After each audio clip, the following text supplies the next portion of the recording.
Hello team, welcome back to another edition of Tuesday Lockdown World. Quick briefing of what the plan is for the workout today. It's actually a really similar format to one that we did either 2 or 3 weeks ago, where it's every minute on the minute, 30 minutes. You've got 5 stations in there, so it's essentially 6 rounds through those 5 stations. So with it being every minute on the minute, that means you've got a minute for each of these stations here. So in this first part, you've got a minute to do 6 to 10 single arm overhead lunges on each arm. You've then got another minute to do 6 to 10 single arm rows on each arm. You've got another minute to do 10 to 16 press ups. You've got another minute here to do 10 to 16 kettlebell swings, or alternatively, you could do single arm dumbbell hang snatches. Bear in mind, if you're going to do the single arm dumbbell hang snatches, it's going to be 5 to 8 on each side. So obviously if it's kettlebell swings and it's with 2 hands, then that'll be 10 to 16. But if you do it as single arm dumbbell hang snatches, then you would split those reps. So it would be 5 on one arm or 8 on one arm, and 5 on the other arm or 8 on the other arm. And then the last part, you've got a 30-second either hollow hold or plank hold in there, so you get to rest at the end of the 30 seconds. So remember, that format means that you're going to start each of these points on the minute on the clock. So you're not going straight from one thing to another. You'll have that little bit of rest worked into there. You'll probably find that it's not a hugely intense workout because you should be getting a decent bit of rest as you go through. But there's a few sort of challenging, more strength-based exercises in there. So you might find it's a little bit more challenging in that sense. And that's what we want, is for the scaling options that you use for this to be challenging, but ultimately you can still do them and have a decent bit of rest at the end of each minute. I imagine for a lot of you, you probably won't have that much choice in terms of weight. You might have one dumbbell or kettlebell available to you. If it happens to be particularly heavy, then you could always knock the reps down a little bit if you need to, just to make sure that you're not ending up doing 45 to 50 seconds of reps and then getting a really short rest and then having to move on from there. We do want you to get a decent little bit of rest in there every time. Right. So, in terms of potential scaling options in there, obviously you've got these single arm overhead dumbbell lunges in there. So with those lunges, we're looking for you to have the dumbbell locked out above your head, stepping into the lunge, and then back up to standing. That's 1 rep.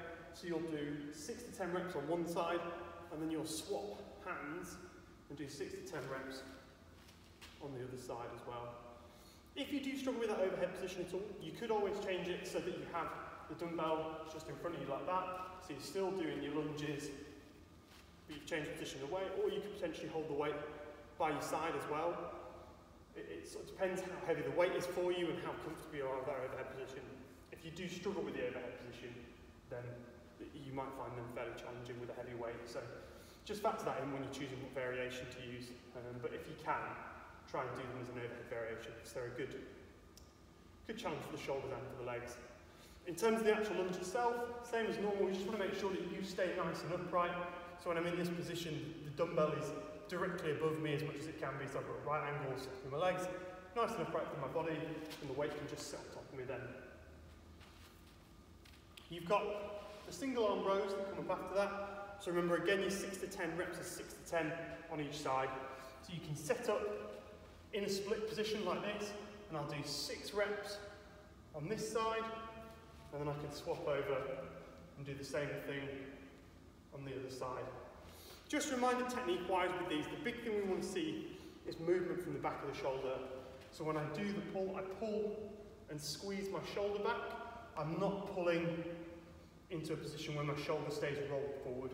We want to see that movement from the shoulder. Obviously the arm's got a bit of work to do as part of the pull, but it needs to work in sync with the shoulder as you do those reps. You've got press-ups up after that. Same as normal with your press-ups, in the sense that we want them to be good controlled reps. 10 to 16, 16 certainly is quite a lot to do within the minute, so that depends on how comfortable you are with press-ups. So you could obviously scale the number of reps that you're doing, or you could start to work in some reps from your knees if you need to. But again, with those press-ups, if you're getting up towards 45 to 50 seconds of reps, and you haven't finished your reps yet, I'll have a little rest there, just to make sure you are having some respite before you go on to the next section. Remember, technique-wise with these, we're looking for the whole body to move together as you go up and down. Similar sort of idea if you're going from your knees. We want you to have that element of control, and we're trying to squeeze the shoulders together on the way down and then press them apart on the way back up. Actually really similar to what we were saying with the dumbbell rows. Once you've done those, you've got that option of kettlebell swings or overhead lunges. Again, depending on how heavy your weight is, you could do these as full overhead swings, so you could try and swing it all the way above your head, like that, or you could just do them as Russian swings if the weight's a little bit heavier or it's just coming up to eye level. Remember, for either of them, we want a really good drive out of your hips and your legs. So we're trying to drive hips and legs to straight, so they do lots of the work for you, and your arms don't have to do too much. Give them a little bit of rest after the press-ups. If you're going to do single arm snatches, same sort of idea. You'll be coming down into this sort of position, driving up, standing. So we want a little bit of control on the way down. There's a little bit of swing in there, but we're trying to drive the dumbbell back up as much as we can. And the big aim with them is to transfer the power from the legs and the hips driving into the pulling movement, so it's not too much of my arms and my shoulders doing the work. The heavier those reps are, the more important that's going to be. Like if you've got a light weight, use your arm, it doesn't really matter. But if you've got something heavy, you've got something a bit more challenging, really make sure you're driving out of the legs to get the dumbbell up to the top. Don't rely too much on the pull to do that.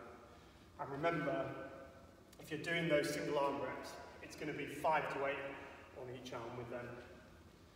The last part, you've got the hollow or the plank hold. We want everyone getting the full 30 seconds in when they're doing this. And obviously you can scale the position depending on what you can and can't hold for 30 seconds. So your full hollow hold would be the legs out straight and the arms out straight. And we want just your bum and your lower back in contact with the floor. But if you're looking to scale that, you could play around with bending the knees. So I could tuck my knees in towards me and get into this sort of position here, where I'm really tucked up and trying to engage through my abs. You could play around with maybe having one leg straight, one leg bent, or you could play around with bringing the arms in by the side as well. As long as you are tucked down into that hollow position when you're doing them, that's the main thing. If you can start to feel the tops of your shoulders touching the floor, you're not quite in the position that we're looking for. So if I was in this sort of position here, but the top of my shoulders was touching the floor, that's not really what we're looking for. We're looking for that tuck position through the abs to get me up into there. But like I say, you can play around with what the knees and the arms do to dictate how hard or easy that is. And also, you obviously have the option of doing the planks as well. And with the plank, so you can either do that from straight arms, like that, or you can come onto your elbows like that. And again, similar to the press-ups, we're looking for a straight line from your shoulders through to your hips when you're doing them. So you're not collapsing towards the floor too much, and you're not bum up in the air too much. We just want to try and get a straight line as much as we can with them. So like I say, work out what's going to be appropriate for 30 seconds and try and stick to the 30 seconds every time and be consistent with that. In terms of the warm-up, if you want to write it down, it's all written out on there. So the first part is just to get people moving a little bit, and I think once you've gone twice through that, that should have your heart rate up a little bit, should have got your blood going a little bit. So you'll start with 20 star jumps, classic star jumps, year 6 PE. So you'll have 20 of them, you'll have 20 lunges after that. They could be forward lunges, they could be backwards lunges, could be a mixture of the two, whatever you fancy, 10 on each leg, and then you're going to do 20 reps, just reaching down towards your toes, like that. Whether you touch your toes or not is irrelevant, but it's just trying to stretch the hamstrings out a little bit. So you do 20 of them, and then cycle through the whole thing twice. So like I said, that should get you sufficiently out of breath then. And then the second part of what I've written down is basically just playing around with the exercises that are in there, but in smaller quantities of reps. So you've got the 10 overhead lunges to start off with. So that'll be a chance to see what your weight feels like. So you'll do 5 on each leg, just stepping into your overhead lunge like that. You'll then do a set of 3 to 5 press-ups. They can be full press-ups from your knees, whatever you fancy, and I've just put 3 to 5 in, so you've done some, but we don't tie you out necessarily. So we're looking at 3 to 5 reps of your press-ups. Once you've done that, then you've got your kettlebell swings or your snatches, so it can be either or. and you're going to do 10 reps with them. So just 10 reps, whatever variation you're going to do in the workout, because that's the point of this second section of the warm-up, is just to actually try the exercises that are in there, warm them up, see how your weights feel. And then the last bit will be the single arm rows. So you'll set up in that split position, and you should be doing that single arm row movement like that, and that'll be 5 on each side. So again, it's a bit less than what you're actually doing when you're in the workout, but it should just give you a chance to actually do the reps and get a bit of a feel for that. Should be a fairly short warm-up that. I imagine it's not going to take you more than 10 minutes, but it should have you nice and ready before you get into it. It's not going to be a really, really gassy workout. So that warm-up's more about just making sure that you've tried the exercises that are in there, and you sort of know how many reps roughly do I think I should do, what sort of weight do I think I should do if you've got the choice in with that as well.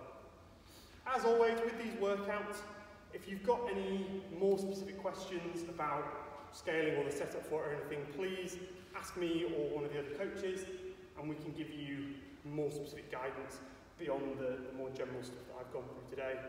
But otherwise, enjoy this and savour the knowledge that it'll be the last home workout you have to do before the gym opens again. So hopefully we'll see you all soon.